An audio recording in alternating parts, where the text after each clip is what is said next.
Ladies and gentlemen, on that note, while we do come to the end of the felicitations, it's not over until it's over, because we have the presence of the doyen of the advertising industry, founder of the Genesis Film Productions, which is considered to be one of the most highly regarded advertisement filmmaking agencies in India. We have often heard that to tell a story in 30 seconds is in the most engaging way is the main task indeed. And here is somebody who has actually created some of the most iconic brands for the country.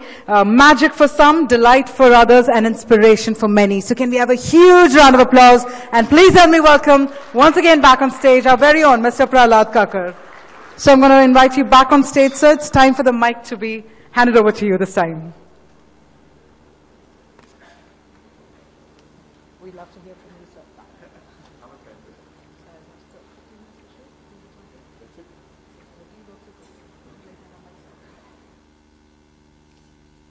Good evening. The first thing I asked is how much time do I have, so that we can quickly wrap up and hit the bar. But but I had a suggestion. I said if I was going to go beyond the 30 minutes that have been allocated, I said let's open the bar, let everybody wave their hands, let somebody come and serve the guys here. Because when you grease everybody's thirst and their courage, then the session becomes very interactive, because then they're not scared about asking questions, because they're not worried about rejection. And especially with such a lot of young and attractive young ladies here. So the men usually without a drink are usually sitting there with their legs crossed and looking hopeful. With a drink, they actually go up to the lady and say, "Can I buy you a drink?" And she turns around and says, "Already got one and it's free." Anyway, at least he tried. So the hopefulness is a very important part of building brands. And I believe, in terms of the analogy, that most women who have mothers know more about brand building than any B school actually in this country or probably in the world. You see, everybody thinks that building a brand is rocket scientistry. Building a brand is bringing up a child. Nothing less, nothing more. And if you understand that, then we'll be hands-on fathers. Which is why women build more brands than men do. Because the only thing that the man contributes to the building of his son or his children is giving the name, because he argues vociferously that the name is all important, because he is going to carry on the line of his name, which is his surname. So the first name becomes very important. So everybody thinks, the whole family discusses it. You look at Sanskrit names, you look at Hindi names, you look at English names, you look at Arabic names. The name is the first stage of brand building. Because when you have a brand, when you make a brand or when you create a brand, you're just as proud of the brand as your child, because it is your child. And the first thing is that you name the brand. And a lot of us make this mistake of naming it after our daughters. And the market is really confused, because when you name a brand or your child, you name it for the values that the name carries. So you hope that when the child grows up, he'll be compassionate, kind, generous, courageous, intelligent, humorous, and be able to take it in the teeth and still carry on. So you pick a name that has a whole lot of value which it actually promises you. That is your first stage. And then you spend the rest of your life trying to inculcate those values into that child who's growing up, so that he can actually deliver. You give him an education, but the values are always taught by the family. The school or the college never teaches you values. They teach you a craft, or they teach you a language, or they teach you a discipline, but they never teach you values. So why do we call it brand values and not brand discipline? Because the brand has to promise a value, and then you have to engineer it so that it actually delivers more than the value that it promises. And then you have a brand. Now, a lot of brands and children fail because actually their parents let them down. To a very large extent. Because after naming the child, they abdicate the responsibility of the value building in the child by leaving him to an institution and not having time for it. No child or brand or product left in the hands of a person who has not given birth to it or is responsible for the creation of that brand will ever come out to be an internationally well-known brand. It cannot be. You have actually sown into it the seeds of failure before it even starts its career. So unless you nurture your brands on a passionate, irrational, emotional coefficient, you can never build a brand which is larger than life. So brands are not rational things. Value systems in a brand and deliveries of brand are not 2 plus 2 is equal to 4. A brand that is 2 plus 2 is equal to 4 is mediocre because everybody delivers 4. If a brand does not attempt to be 22 on a 2 and 2, then you have not put any values into it. Value is something that you create. Value is not intrinsic. And that is why you are constantly told what is the brand value. Brand value is a pie in the sky, actually. Until you realize the brand value, you can actually not calculate it. Because 2 and 2, by logic, has to be 4. So if it becomes 12, if it becomes 15, if it becomes 16, you can only realize that value after you delivered it, not before you delivered it. Because nobody can anticipate the creation of value. You can only calculate the value in hindsight. And when you build value, it's not just a discipline. It's also passion. It's also emotion. It's also hope. It's also desire. And it's also detail. Because the God lies in the detail. And a lot of us actually don't worry about detail. And we think that the detail will look after itself. And in our business, if you're all into marketing, branding, advertising, production, etc., whatever we do, there's only one God which none of you actually recognize. Because you go to Krishna, you go to Ganpati, you go to all of them. None of you go to Murphy. Who is Murphy? Murphy has one line of truth. He says, if anything can go wrong, it will go wrong. That's Murphy's law. What does Murphy teach you in brand building? Murphy says, when you think you've got it right, you're wrong. Murphy says that when you are complacent and you think you've got it right and all the numbers calculate add up and you're going to go to the bank laughing, you're wrong. You assume that when you think you're right, you're wrong. Once you start with that assumption, you'll start anticipating what could go wrong. That is the beginning. That is the beginning of a building of a brand. Not how well you built it or how well you anticipate you're going to build it, but what can possibly go wrong in that journey.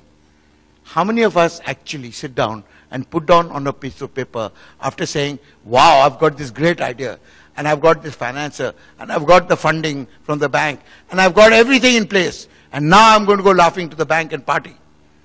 How many of you actually sit down and say, what can go wrong? Because the difference between success and failure is actually Murphy. Because he makes you think what can possibly go wrong. And believe me, he's always right, Because he always screws you in a different position, in a different place, in a different way, every single time. He never repeats himself. I know for a fact, because I've got a khata, which is about 500 pages deep.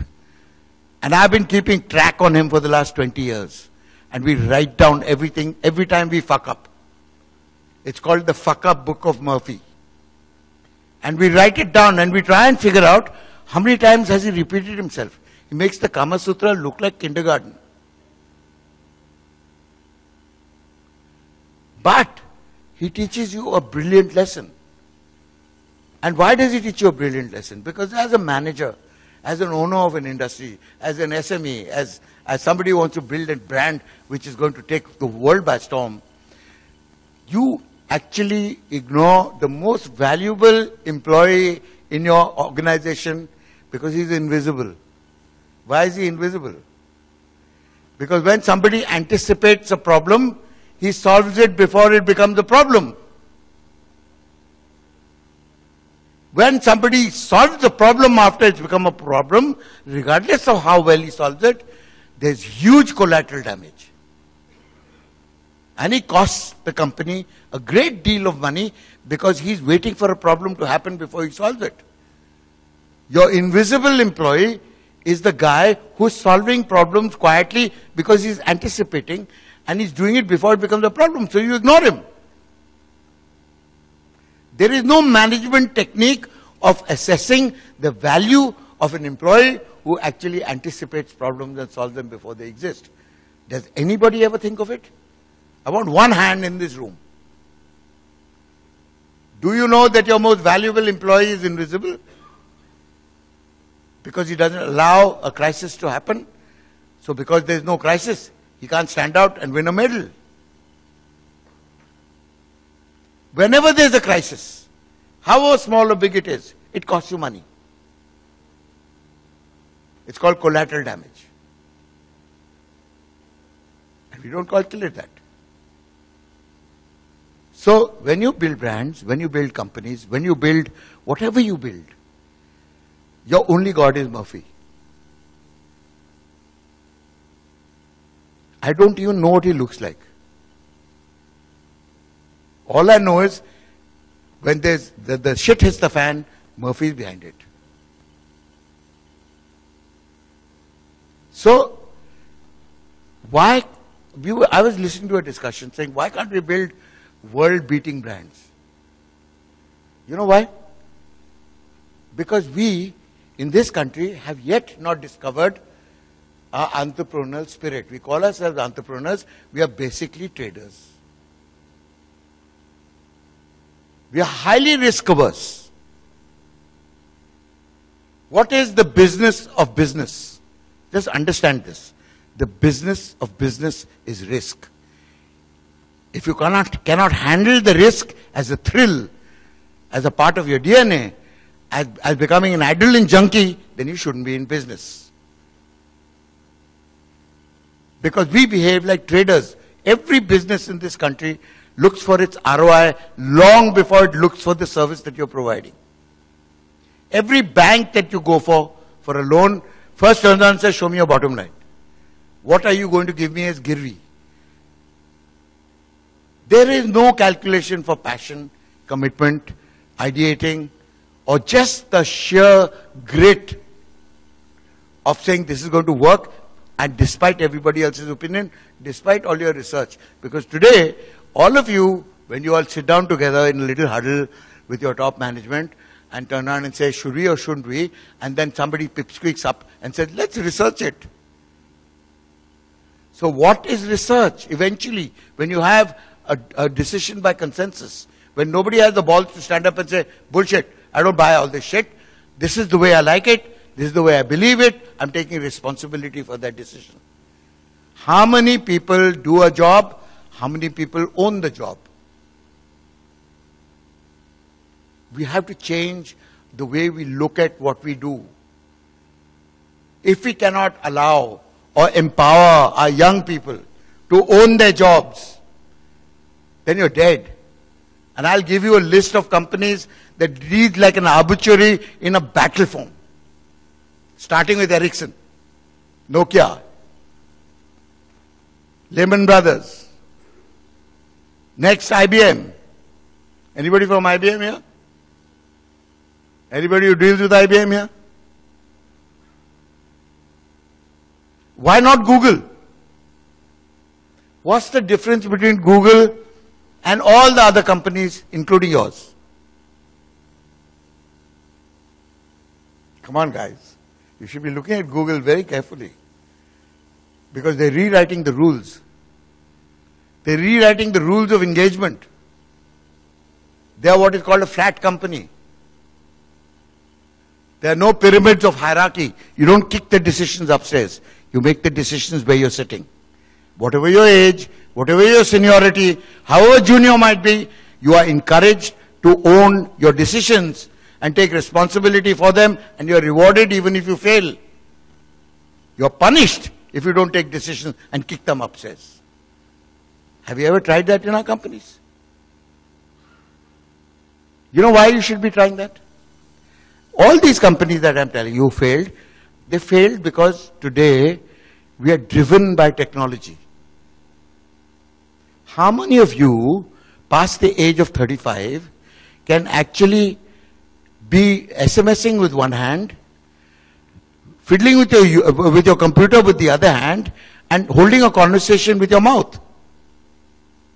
Every kid on the block can do that. None of us can. I find it difficult to SMS. Because first I've got fat fingers, so these stupid touch screens always get the wrong button. Then on top of that, I have to remember my alphabet to find out where the hell the button is. So it's really tedious. And you see these kids, they're not even looking at the damn phone. They're SMSing something else to somebody else. They're looking at the computer for some, Googling for some reference somewhere else, and they're holding a conversation with you. So if you don't empower these kids who are on top of the technology to call for the decision, you know what the difference is? The kids have nothing to lose. They're fearless. So they have no problem in making decisions. We don't allow them to do that. Our hierarchies are so clear that you make a decision, you'll get sacked. Instead of saying you make the decision and you'll get promoted.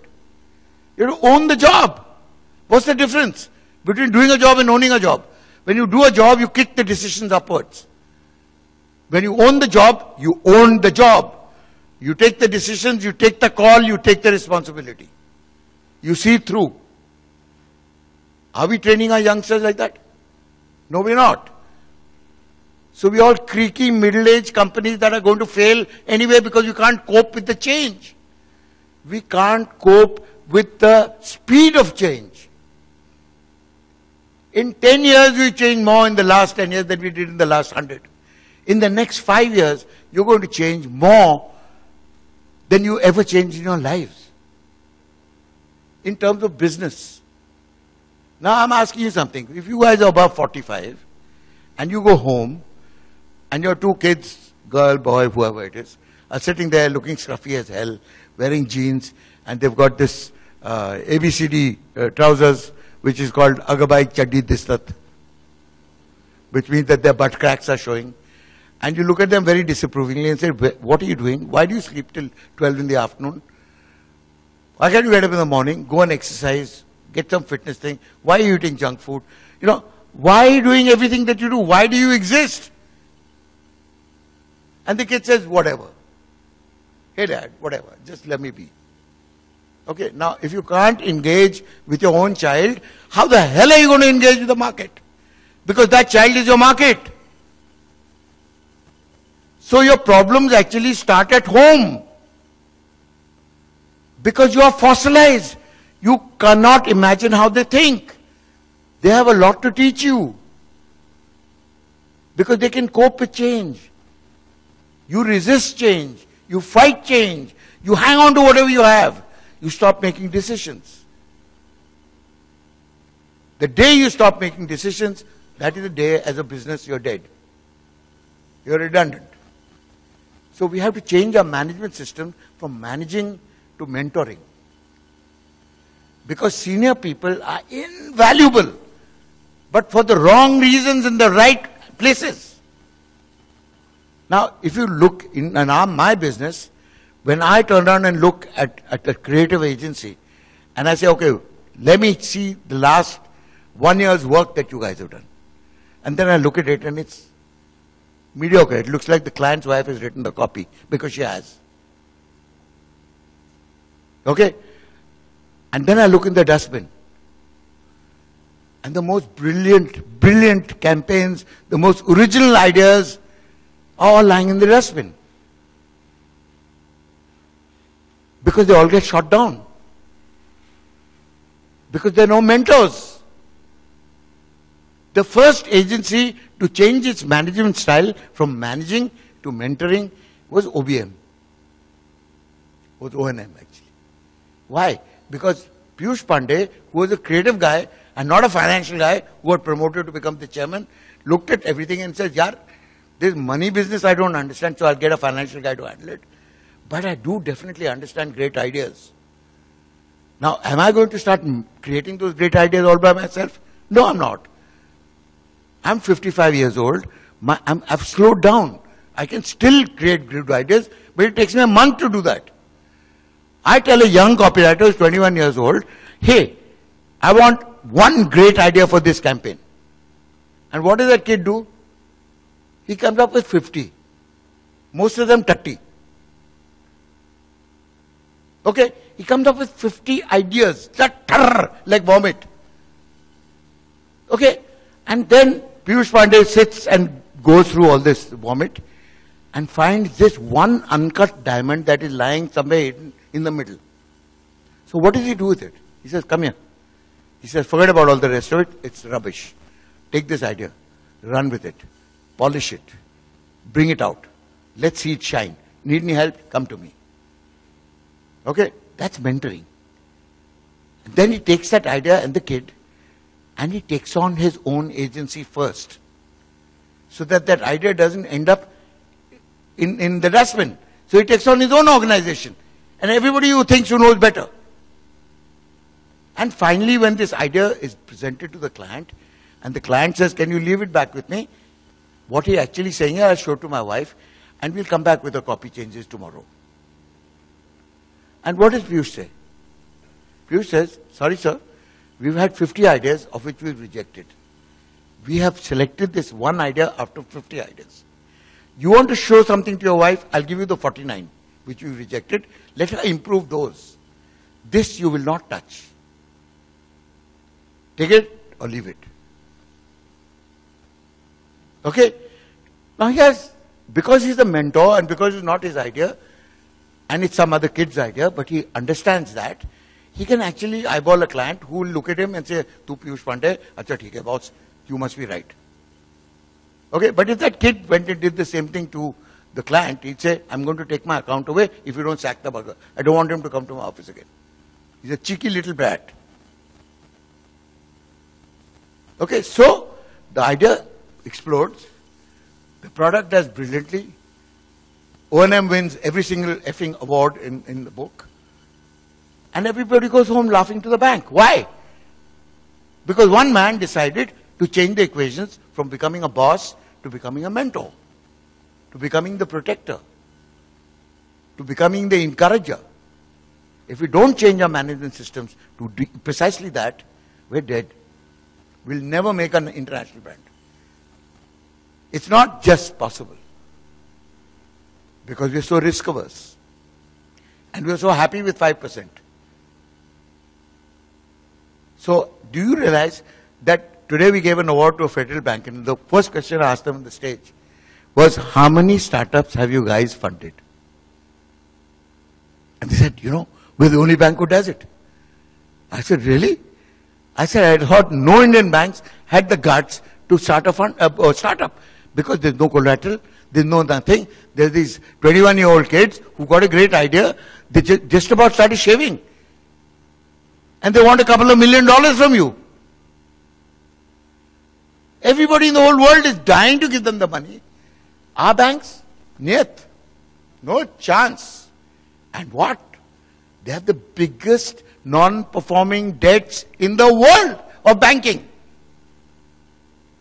Even after playing safe.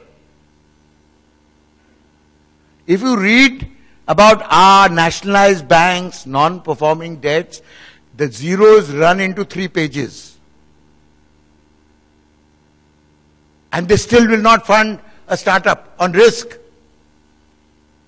because they can't spell the word. So they shouldn't be in business. They should not be in banking.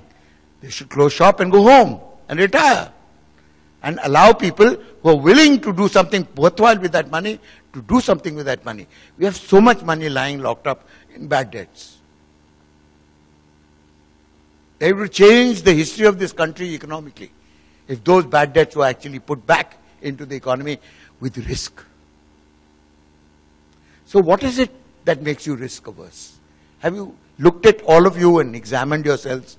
What is it that makes you scared of risk?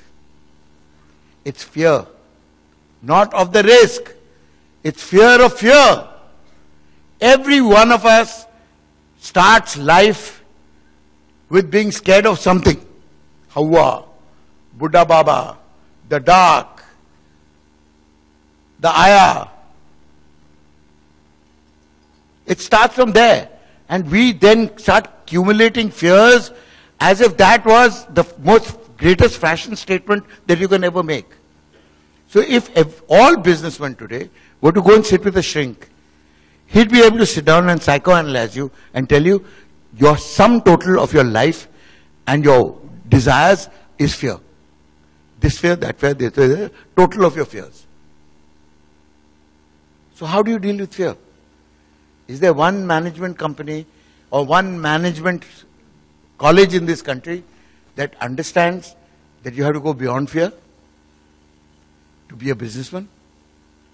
Because then you can enjoy risk, because it gives you a adrenaline high and you become a junkie. So you jump out of planes, you go scuba diving, you do all kinds of things because you risk your life. You know, I've always wanted to start a college which says, I'm going to put you in harm's way. And my curriculum is all outdoors. And I make them do all kinds of adventure sports. Jump out of planes, do scuba diving, do horse riding, do whatever you want. Go dive with the great white sharks in South Africa, do bungee jumping, do everything to become an adrenaline junkie in the first 6 months of your career. Now, when you look at yourself and say, if I can risk my life, what the hell is money? And anyway, it belongs to a bank. If I have been trained to risk my life and enjoy it, then what's money? Then we'll get true entrepreneurs. Then we'll get international brands. Then we'll be something to contend with. Because you're adrenaline junkies or nothing. So there's a poem that I'll want to end with. And the poem was actually the motto of a company that I helped start. And it said, come to the edge, we said. And everybody said, no, it's too high. It says, come to the edge, we said, very seductively. And they said, no, we'll fall. Come to the edge, we said. And very reluctantly they came. And we pushed. And they flew. So that's what business is all about. That's what brand building is all about. That's what parenting is all about. So if we are going to be international level brand builders, we have to be like the guy who created Virgin Airlines. Beyond fear. Not fearless. Remember one thing. Never fearless. That's stupidity. Fear keeps you safe. But when you go beyond fear, you become an adrenaline junkie. And if you're not an adrenaline junkie, you're not living life. And you don't own your job. And you don't own your life. And you don't create value. You just trade. You just make a commission. So you all are 2% and 5%ers. You don't create real value.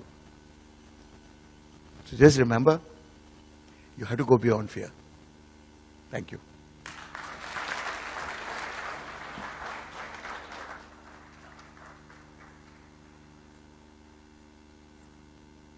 Well, ladies and gentlemen, can we have a huge round of applause one more time for the one and only Mr. Prahlad Kakkar.